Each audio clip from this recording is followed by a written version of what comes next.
everybody. Episode 3 of Books and Blues. Welcome back. So today, we're going to introduce Wishbone to you.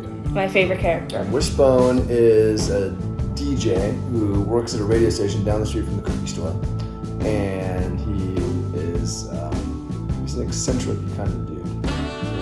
Ellis comes to really dig him because he's one of the few people who really appreciates music.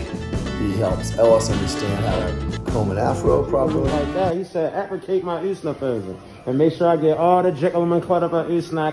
He wears a dashiki like Ellis wears. And he's got a few secrets that I'm not going to give away now. If you read the book, you know. If you haven't read the book, don't want to give the secrets. So, today we'll introduce you to Wishbone. From the paperback version, out in stores, woohoo! The new cover. And one thing, this chapter, the earlier part of this chapter, we're not going to read the whole chapter, but we begin on, it's chapter 12, by the way. And we're starting after a little incident has occurred in the cookie store. Ellis and his dad are cleaning out the store, getting it ready for the grand opening, and a drunk guy comes into the store being very belligerent, very mean. And so that guy's just left. So that's pretty much our scene. Okay, should I read first? Yeah, you start. Okay. Dad unlocks the front door, letting a man inside. It's not the drunk bully. This man looks like he just landed from outer space.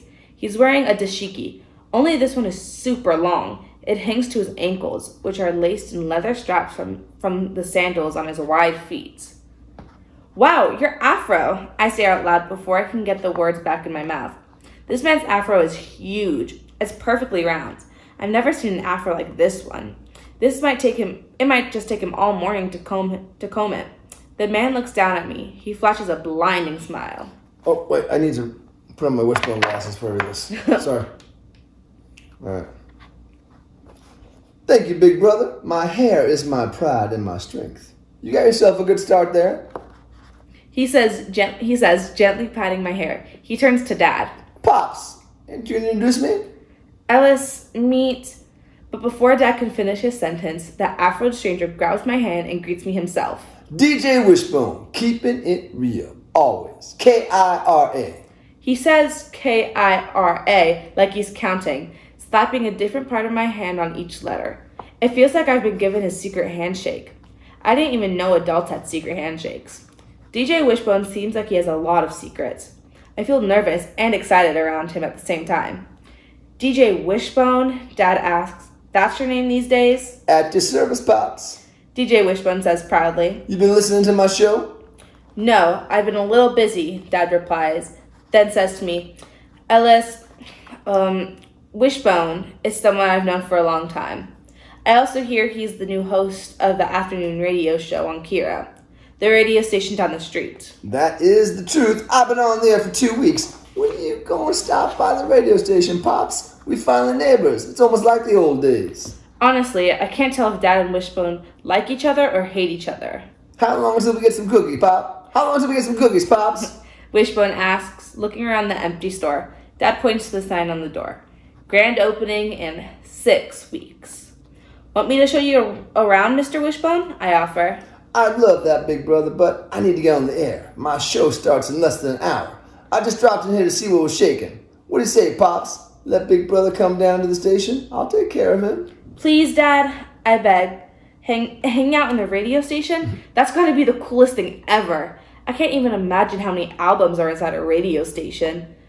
Maybe next time, Dad says, shooting me down. Right now, we need to fix this store.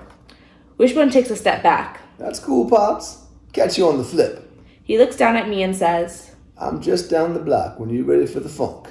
Wishbone walks out and heads down the edge. Whoa. Wishbone walks and heads down the edge of Sunset Boulevard.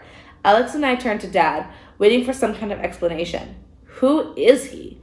Where does he come from? What is the funk? We wait and wait. Nothing. Dad doesn't say a thing. Alex breaks the silence. How did you meet Wishbone, Mr. Johnson? Dad locks the door and goes back into the kitchen. Not now, Alex. All Dad says is, it's nothing and not now. That's it. Alex and I have to find out about Wishbone on our own. I don't know about you, Ellis, Alex says, but I think I'm ready for the funk.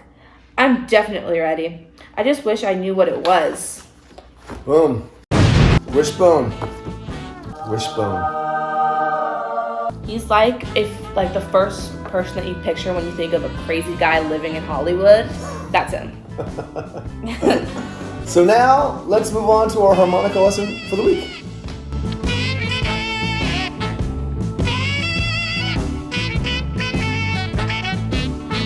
So, last week we talked about the scale, playing a C scale, which is the fourth hole, and moving up.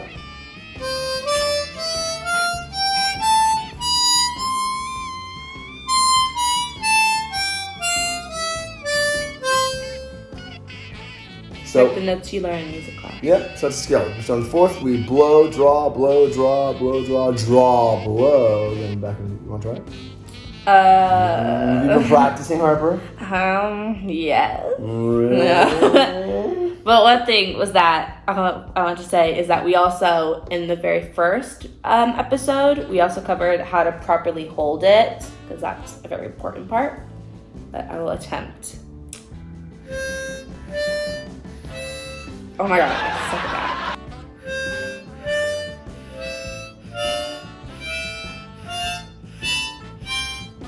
That was closer. So the pucker is key, right? So you want to really get that pucker tight so you get clean single notes.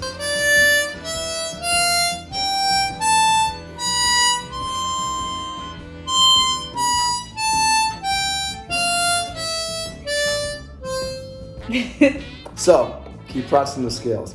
I'll show you one other trick today, which is try to bend a note. We'll bend a note. This is tricky. So we'll try the second hole, and you draw.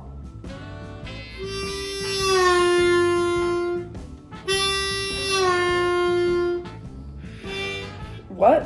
So the idea is that you draw, and while you're drawing, they're both draws. There's no blowing involved. So you're sucking air into the second hole, and as you're sucking air in, you sort of let the bottom part of your jaw come down a little bit, and you can even dip your head a little bit, and you're allowing the reed to bend. So each one of these holes has a little metal reed in it, and the reed's very thin and it's very sensitive. And when you lower your jaw, you're putting more air pressure on that reed, causing it to bend, literally bend more, and the note bends with it.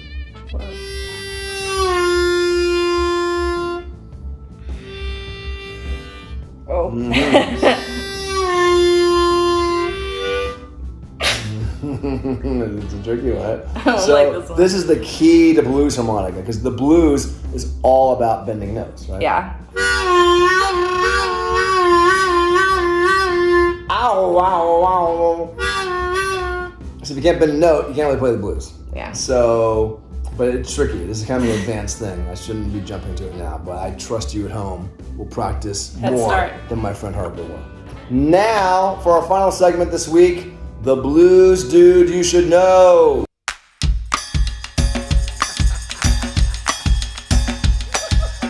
Today it is Little Walter. Little Walter, born Marion Jacobson, Chicago bluesman. I love the Chicago bluesman. I love these harmonica players who moved from the South up to Chicago in the mid 20th century, 1950s, 1960s. And Little Walter actually played with Muddy Waters, who we talked about a couple episodes ago. He was his harmonica player. And he was a bit of a, what we call a rabble-rouser. He was an ornery, cranky kind of guy. So he played great harmonica.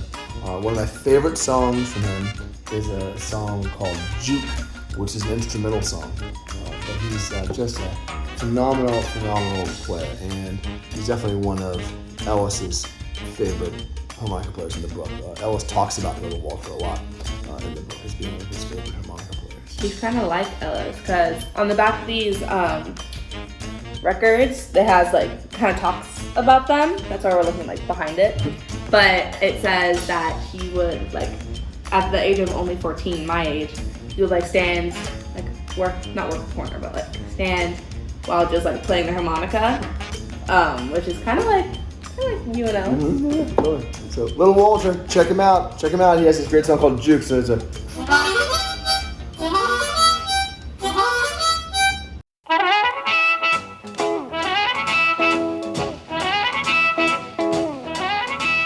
Okay, everybody. Well, thanks for tuning in again. We'll see you next week. Have a great one. Bye bye.